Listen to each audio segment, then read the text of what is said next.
First of all, I don't understand. I don't honestly understand why I've been the victim and been made the victim of so many untruths.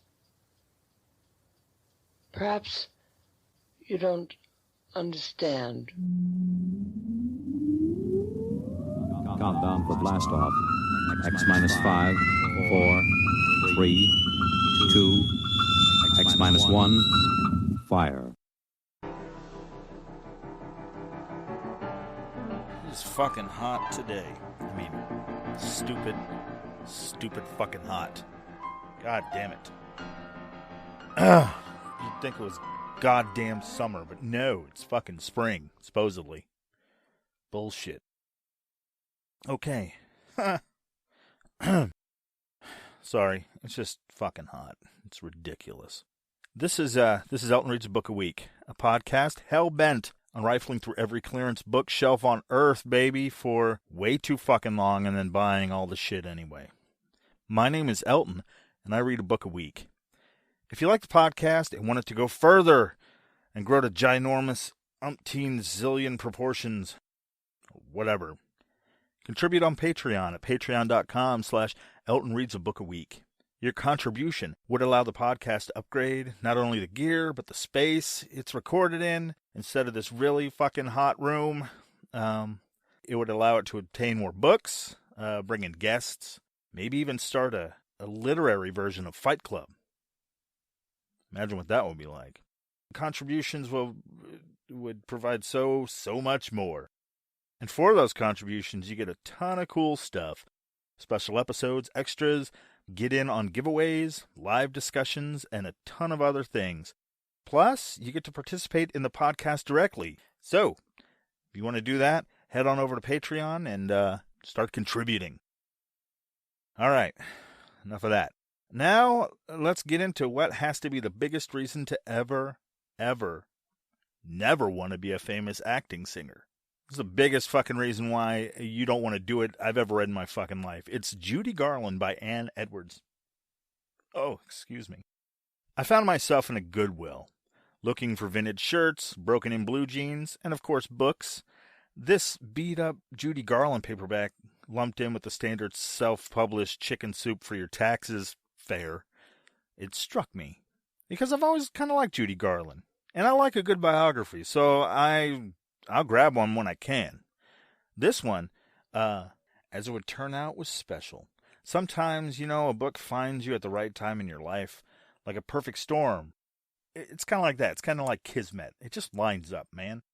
However, this particular Kismet is really important now, at this time, for everybody. It's all over the news. I mean, there's the Bill Cosby thing. It's disgusting. Anyway, the life of Judy Garland has a lot to teach, man, and it should be talked about in actual classrooms. Bar rooms, bedrooms, living rooms, to real students, to boys and girls, men and women, everybody. Especially now with everything going on in the news and with women empowerment and the Me Too movement, the Cosby and Weinstein wreckage. Actually, I was thinking about that the other day. Doesn't that sound like an old-time comedy duo? Cosby and Weinstein. I'm into Charlie Chaplin and a lot of old radio shows like Benny Goodman and stuff like that. I'm a special kind of ridiculous nerd, I guess. But it sounded like that to me. Cosby and Weinstein. Tune in for the roofies, stay for the plant care. It's a whiz-bang gee-whiz at its finest, or whatever those fucking old show vaudeville fucking people used to say. Sorry, I'm digressing. This book caught me at a weird and not so weird time. It's weird in that all that shit is coming out about these Hollywood assholes. And not so weird because women have long deserved to be heard and treated with as much respect as men treat each other. Especially asshole men treat each other. Maybe better than that. Yeah, a lot better than how assholes treat each other because they're assholes. What the hell am I talking about? See, I like women. That mostly stems from me coming out of one. Being directly related to a few of them, and I have a disposition toward having sex with those women that aren't related to me. So much so that I married one of them. So I feel like maybe they deserve to be treated better than what the world has been dishing out thus far.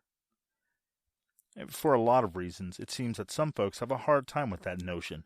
They felt that things are going in the right direction or that there was never a problem. Judy Garland, if she were alive today, would say a hell of a lot fucking differently. Her life story says differently. She never had the backing of a Me Too movement. And her life story screams the consequences of the inequality of respect toward women in a glaring fucking light. We know her, man. I mean, we grew up with her. And this shit happened to her. This harassment and being treated like shit. She's this iconic star of The Wizard of Oz. What the Library of Congress claims is the most watched movie ever. So, that's a fun fact for you. I grew up with Judy Garland, as did a lot of us, especially with her portrayal of Dorothy in The Wizard of Oz. She died a long time before I was born, but I saw her movies, you know. The Wizard of Oz, obviously. I heard some songs of hers on the radio and on TV, things like that. I knew her the way people know Elvis or Marilyn Monroe or Michael Jackson. I mean, not directly. Them, this image, things they created. Judy Garland was a comforting character for me and a lot of people. She's one of those recurring images from my childhood, from our childhood, like a fixed point of reference. She holds that status for a lot of people. My wife has a small collection of Oz-related stuff that illustrates that. I watched The Wizard of Oz like 100 times, probably. I mean, I wasn't counting, but it's probably pretty fucking close to 100. Dorothy and her wide-eyed kind of inquisitive innocence, while she clutched Toto and tripped through what was probably a concussion-induced coma. In her other movies, especially with Mickey Rooney and the Andy Hardy stuff, sorry, I had to enunciate. Goodness. She was the girl next door, the almost pretty enough girl next door that never seemed to land the guy, which was actually more real than people think, according to the book. Later on in my life, I sort of heard how hard Judy Garland really had it. I mean, I caught scraps here and there. I didn't research things like that. I mean, who does that? Unless you really like Judy Garland, which is fine. Anyway, I never cared enough to learn more, really. I mean, she was Dorothy Gale. She had a live album I heard occasionally over the years. I heard that she was this gay icon, not gay herself, per se, but for the gay community. Like, I don't know, Rock Hudson or Barbra Streisand, and, like show tunes for gay folks, I guess. She was big on that, right? I don't know, that's as much as I knew. She was a campy darling that died from choking down too many pills, man. She was, and maybe still is, a big deal among the gay community. But, I mean, that was it. That's all I really knew growing up. Dorothy died of a drug overdose. And that's that, right? This book laid it out for me, man, and broke my heart a little bit. I mean, it should have been called Worked Like a Rented Mule, the Judy Garland story. I mean, poor Frances. Frances was Judy Garland's real name before she changed it to Judy Garland. I mean, she is like a real-life character from a Greek tragedy. She was born on June 10th, 1922, which was about the same time Mussolini marched on Rome and took up the reins of dictatorship. What a time to be alive. Her parents were Ethel and Frank Gumm. They had hoped she'd be a boy, which, that alone kind of tells you about the disappointing direction her life was about to take. They even put in an announcement in the paper for Francis Gumm, spelled Francis, the boy version of the name.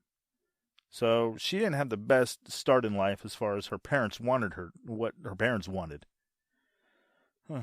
Born to Francis Gumm, who was her father and possibly gay, he was the owner and manager of the New Grand Theater, and her mother was a fucking bitch named Ethel. I say that in the kindest way possible because she was so much more than a bitch. Daddy Gumm was a little disappointed at first, but soon baby Frances, spelled like the girl's name now, became his favorite baby. Actually, he dubbed her Baby. The whole family did. She was this snub-nosed little homely baby. That's what it says in the book, homely baby, who seldom cried and seemed almost unable to contain her great joy at being alive.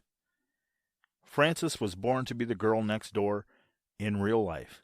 It seemed like she would have been perfectly content being raised in Grand Rapids, Minnesota as daddy's little girl and maybe growing up to marry some local guy who loved beer almost as much as he hated commies. And everything I can remember about Grand Rapids had charm and gaiety, you know. Alas, this wasn't her fate, as she was the spawn of a true-to-life, shit-ass parent.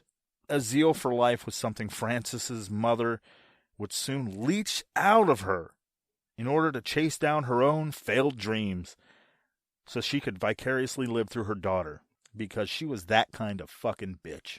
To understand the tragedy of what happened to Judy Garland, or the tragedy that is Judy Garland, you need to know about Ethel, the stage mother. Ethel was born into a large family in Wisconsin. She was always petite, feminine, and her mother's favorite. Her mother gave her every advantage, transferring her own ambitions, like she would later do to Judy Garland. Her mother transferred her own ambitions onto her. So by the time she was 12, Ethel was playing piano and singing like ass. But the fantasy her mother had built for her refused to die. So she did what any fame-hungry, pretty girl would do. She entered the porn industry. No, I'm kidding. You didn't see that coming, did you? Holy shit. The look on your face. Anyway. No, she married a handsome guy and formed a vaudeville act. They did somewhat well, as they managed to save enough money eventually to buy a theater. My father, owned the Rialto Theater, a little theater called the Rialto Theater in Grand Rapids, and we had a lovely house, and he was very successful. What had happened is he had married my mother, and then when they found they were going to have a family, they had settled down in Grand Rapids, and he bought a theater. Ethel begged her husband Frank to go back on the road, but he refused. So she threatened to split. Then she discovered she was pregnant. Ethel had dreams of being amazing, of being famous. She followed the lives of famous people in magazines and wanted to be one. Add in the fact that she kind of looked up to Warren G. Harding's wife, Florence, who rode her husband's ass onto success against all obstacles. Add all that together and you have a recipe for a harping, vicious stage mom simmering in the pot. She convinced Frank to put on a live act in the theater on Saturdays, and subsequently used her daughters to try and build a fame she never could. It was during one of those performances that baby Frances made her debut during the Christmas of good old 1924. So imagine this. She sees her siblings up on stage, eking out their regular, mediocre kid comedy routine thing, and she wanted to be with them. So her grandmother, who basically raised her at the time, took her backstage. Baby Frances escaped onto the stage, to the confusion of everyone. The kids didn't know what to do, and Ethel was pissed, telling her to get off the stage. But the crowd loved her. She was stumbling around, very Charlie Chaplin-like, and upon the request to sing, belted out Jingle Bells. It was the only song she knew. The crowd loved it even more, and Ethel's brain lit up. Nothing was going to hold her back now, because she found her star. Afterward, Frances, baby Frances, soon to be Judy Garland, was worked into the act and traveled continuously for months, living in rented rooms or slept in the car. Shows and shows and shows and shows. Ethel saw to it that all their shows brought them closer to Hollywood as a way to catch the eye of whoever the fuck she thought made movies. Ethel wasn't a motion picture insider or anything. She was just a mother who desperately wanted to sell her daughter's soul for fame and fortune. It was during this time that baby Frances grew very attached to her dad. It was also the time when Ethel fought hardest to stay on the road and shoving toward her goal. As Hedda Hopper is quoted as saying in the book, they, the youngsters, arrived in Hollywood like a flock of hungry locusts, driven by the gale winds of their prompting ruthless mothers. One look into the eyes of these women told you what was on their minds. If I could get this kid of mine on the screen, we might just make it big. They robbed them of every phase of childhood to keep the waves in their hair, the pleats in their dress, and the pink polish on the nails. That was Ethel through and through, and it is at the core of what fucked up Judy Garland so badly.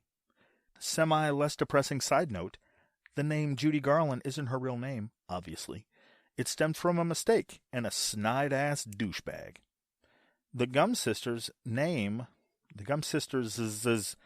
was misspelled on a marquee, mistakenly putting up Glum Sisters instead. Ethel lost her shit, as anyone named Gum would. She was told by the headliner that they should change their name anyway, as it rhymed a little too much with dumb, crumb, and bum. The bad reviews practically write themselves. A critic was milling around backstage, so the guy suggested they use his name, Robert Garland. Francis's sisters didn't want to change their name. Some people just love gum.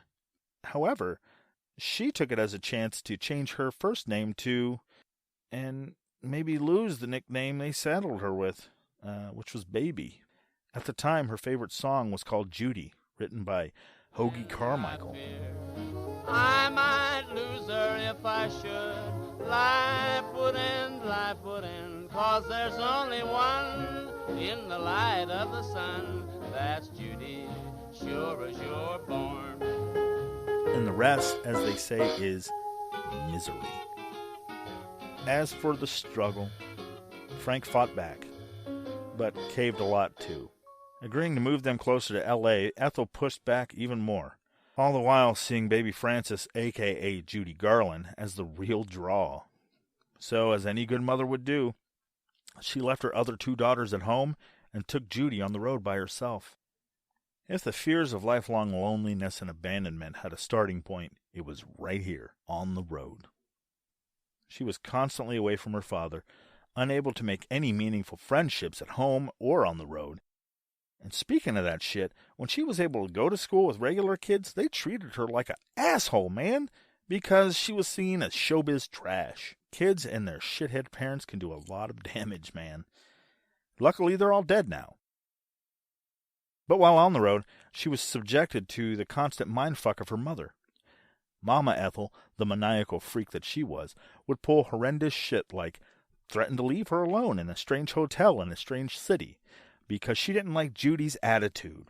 Who would have thought? But that actually traumatized Judy Garland for the rest of her life. Speaking about it later, she said, "I'm afraid at night. I didn't know how to use the telephone when I was a scared little girl, but now at age 41, I do know how to use the phone.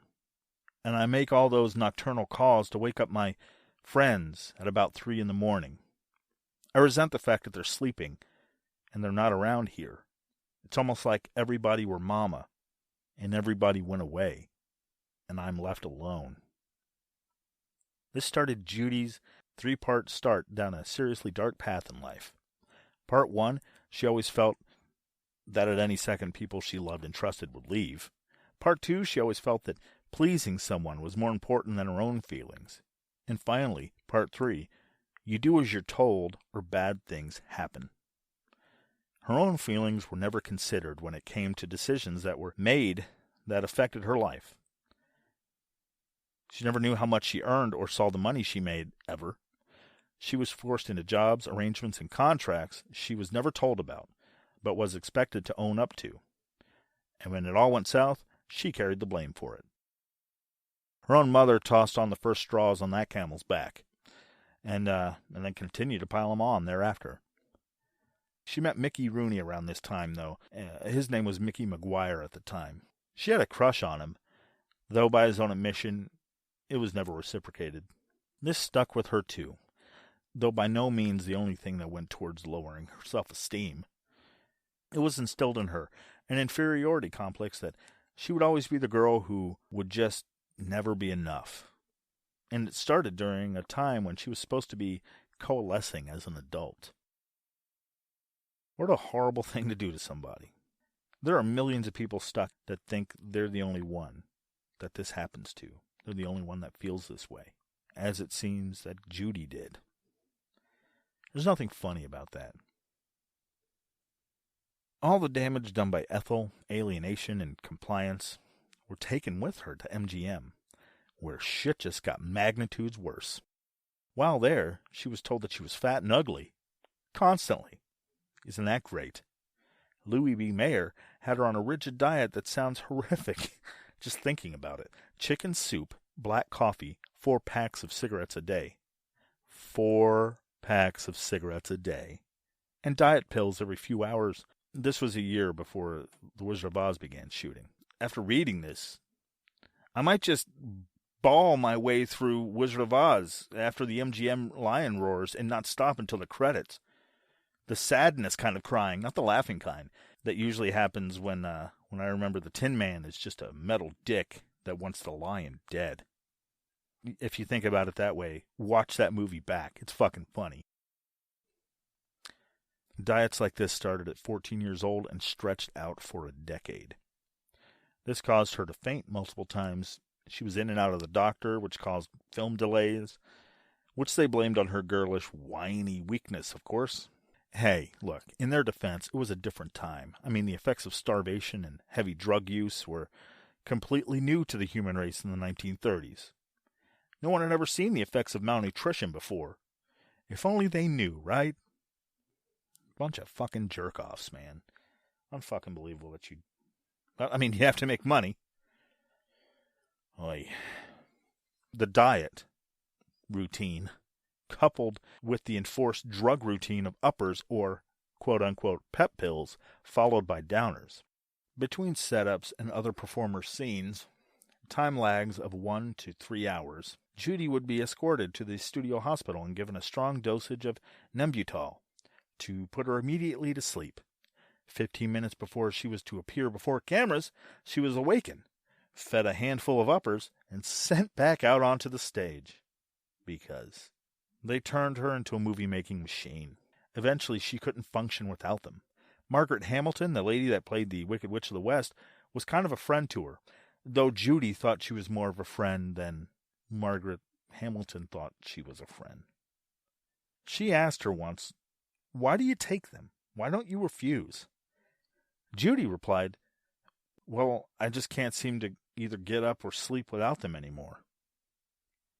For all of this, for all the dieting and all the forced drug use, she was paid $500 a week, of which the bulk went to her mother, Ethel, while Mickey Rooney was paid $5,000 a week.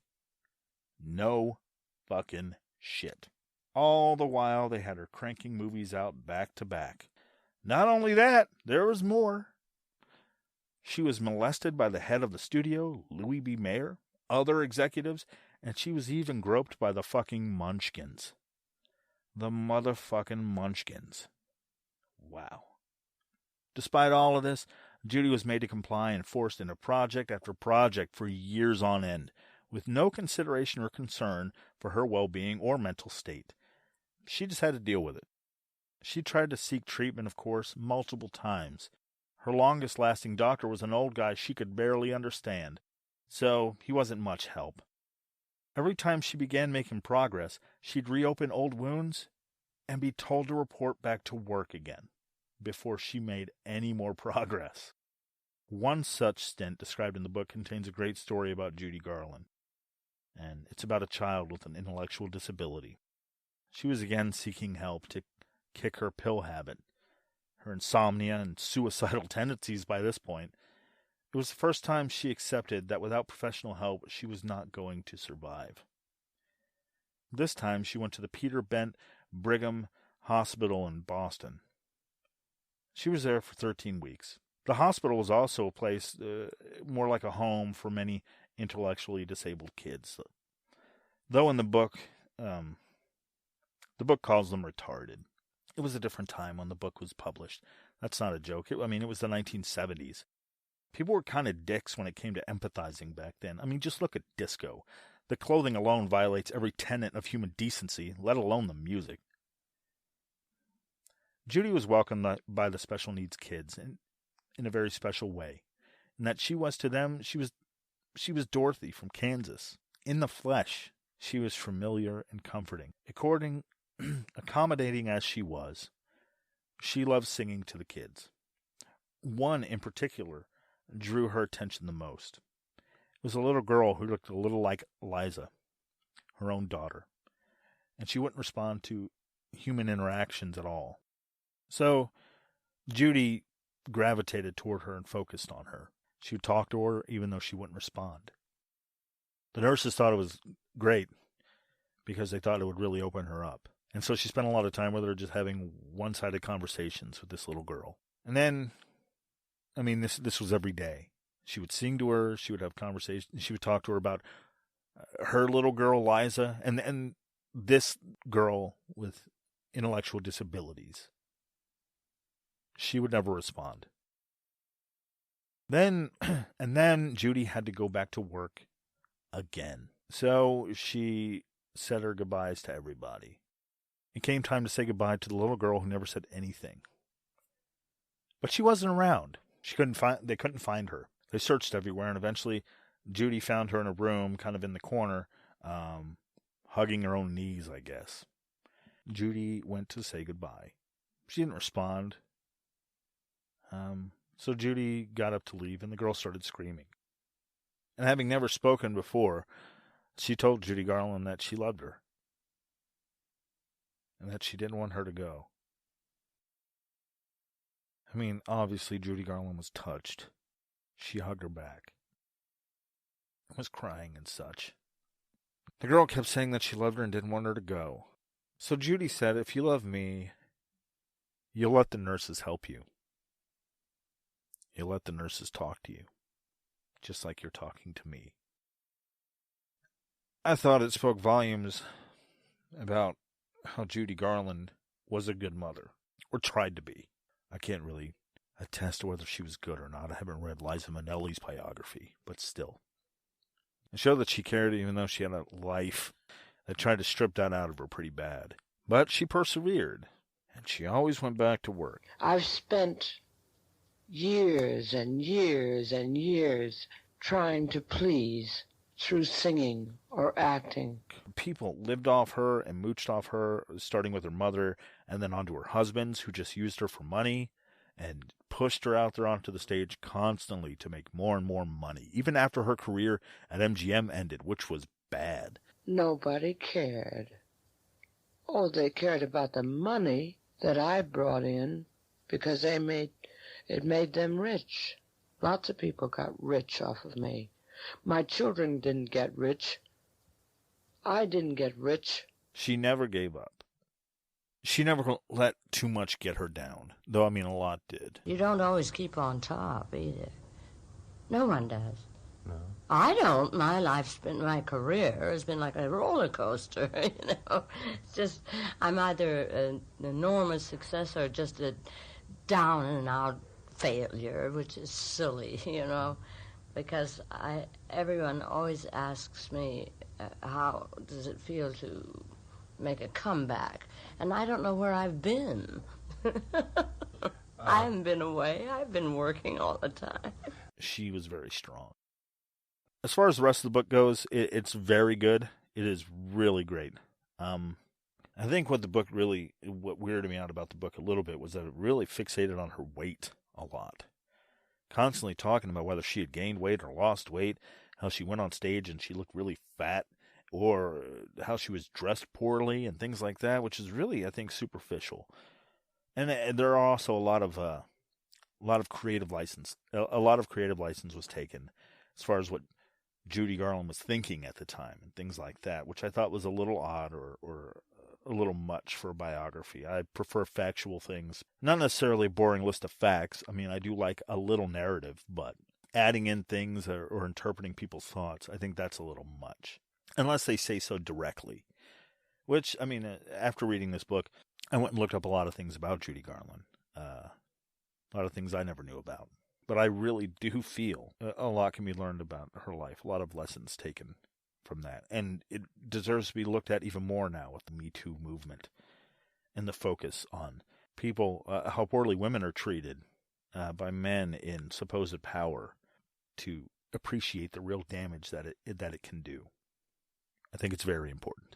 I suggest going out and picking anything up on Judy Garland. I don't even know if this one's still in print anymore. I haven't looked that up.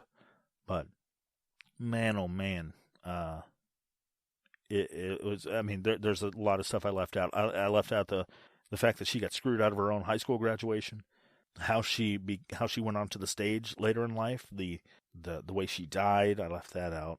I don't really like to do cover-to-cover recap. I mean, because people should be reading more. Anyway, it's been a rough week. I've been playing around with the format, and it's just a lot of stuff. Again, if you want to contribute, or if you liked what you heard, shoot on over to shoot on over to Patreon and contribute there and get the ball rolling. But anyway, I hope you had fun. I really do enjoy doing these. It is. I appreciate you listening. I sincerely do. I hope you listen again next week. I'm not sure what book I'm going to be doing next week. Maybe economics, a book about script writing, or I also have one about the producer of Ocean's 11. It just piles of shit around here. I don't know. I'll pick up something. If you have any suggestions, you can hit me up on Facebook, or better yet, contribute, and I will definitely listen up with that. Yeah, you can just hit me up on Facebook or on Twitter. Toss a suggestion out to me. Anyway, I hope you enjoyed yourself. I enjoyed it. So, I'll see you. And do me a favor. Read a book. Just read some books, will you? I mean, don't let them die out. Thanks. Bye.